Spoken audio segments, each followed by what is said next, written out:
Hey everyone! In today's video, I'm going to show you exactly how I managed to get PGSharp on iOS. As you can see, it's already on my iPhone, and it's all thanks to the method I'm about to walk you through. The best part about this method is that you don't need a computer at all. Everything can be done directly from your phone. All you have to do is watch this video carefully and follow each step I show you. Trust me, by the end of this video, you'll have PGSharp set up on your iPhone and ready to use. Before you can use this method, there are some settings you need to change. These settings apply only for iOS devices.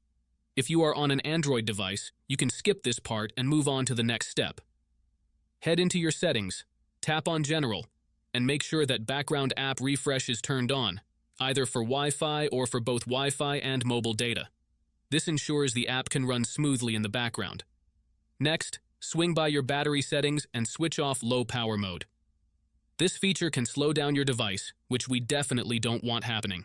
With these two settings tweaked, you're all ready to move on to the next step. What you need to do next is open up your internet browser. In my case, it's Safari. And go to the website called pluginrise.com. Pluginrise is a website where you can find many apps and games with awesome features. Once you are on the website, search for PGSharp and click on it. To get started, simply click the download button and give it a moment to install.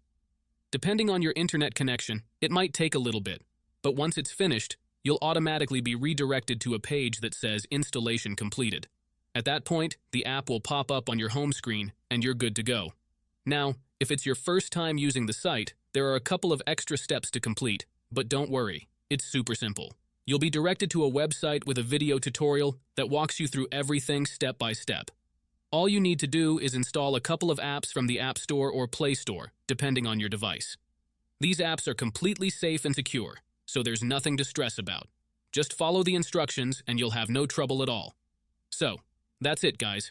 If you enjoyed this video, make sure to leave a comment, like, and subscribe. Thanks for watching and see you next time.